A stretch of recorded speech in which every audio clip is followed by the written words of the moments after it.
In this installment of 12 Volt Living, I picked up a little food processor at our local thrift store. Now, hold on, let me switch for use here. Alright, I've already cut the cord off because some appliances will already run on 12 volt. On 12 volt, it's very, very slow. And unfortunately, I don't know where my little adapter is at the exact second. But anyway, even at 20 volt, that's not going to work.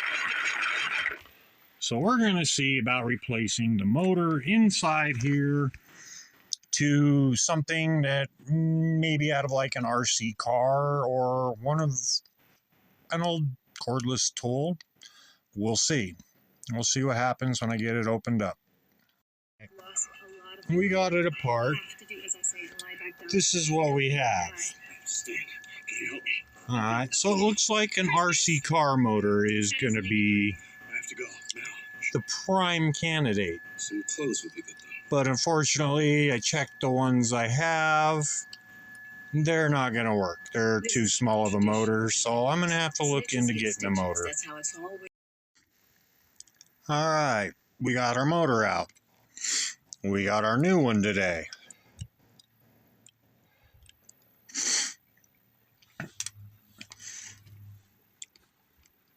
And as you see, this one's just a little bit taller. They're actually the same diameter. And I've already test fitted, and this one bolts right in. So the only thing I got left to do is I got to put this onto this motor. And what we'll do is we will just take a couple of flat screwdrivers and just pry that off. And then we'll push it onto this one. All right, we got our gear off.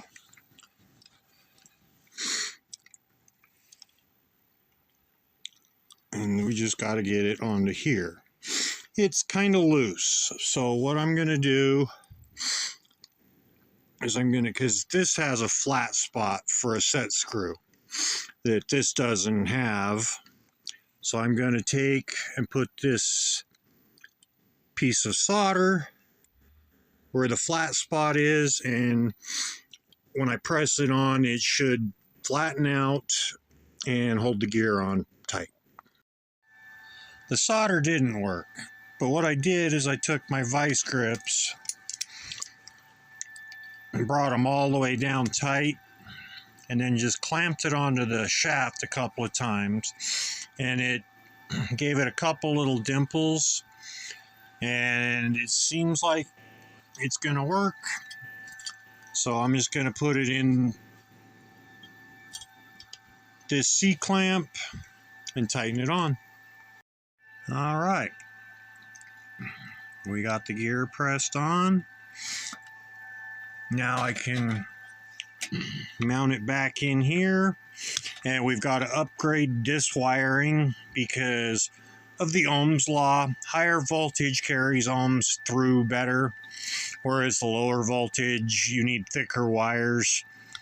So we're going to replace these. We're just going to solder these onto the boards. We're going to get rid of this little board because it's pretty well pointless. But this is the on-off switch. It's just a simple dead man switch. So we ain't got to worry about the voltage and the switch being a problem. And technically, once I get this done, I'd be able to put it all back together. But it's pink and I don't really care, but I happen to be bored watching YouTube, and we're going to try to see if we can dye this pink plastic black with a method I found on YouTube. We're going to try it out.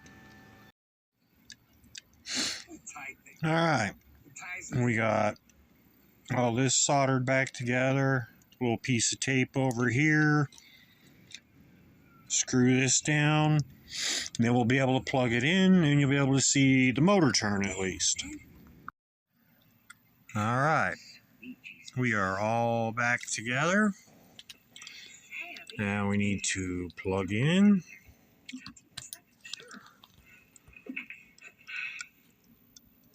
Grace does not like me, and I don't blame her. Oh, it's such pain one-handed.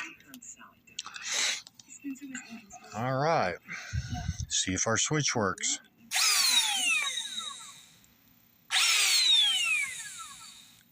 That's definitely better than the crawl it used to be.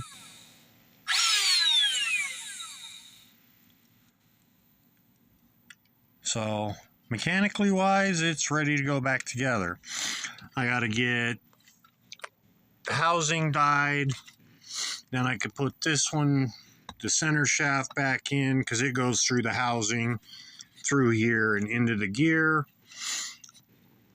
And then there's another gear to give it torque. So, yeah, we're in good standing. And then something I noticed on this motor is the power comes in and goes through these diodes. It doesn't actually come into the posts.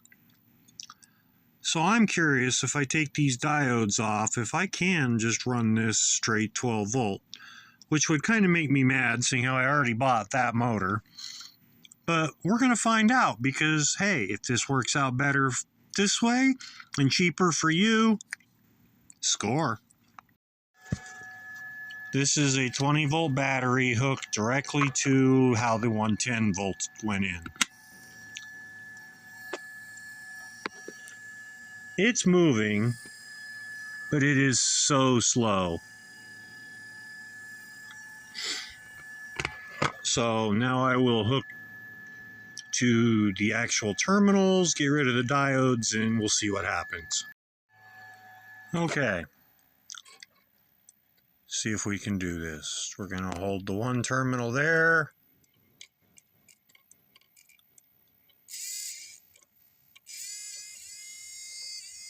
Well, it's definitely faster, but not as fast as that one. So I would still recommend getting, and like I said before, this is just was a $15 motor on eBay. HPI Racing for an RC car.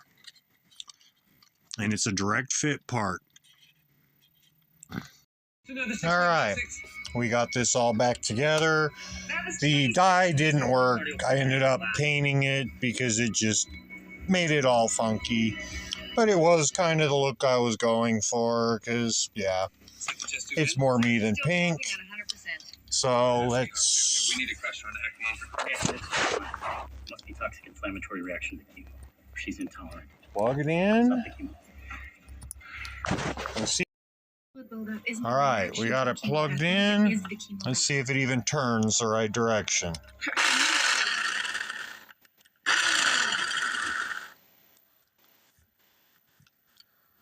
Nope. I got it backwards, so all I'm going to have to do is switch these two terminals. Not a big deal. But there we go. 112 volt food processor.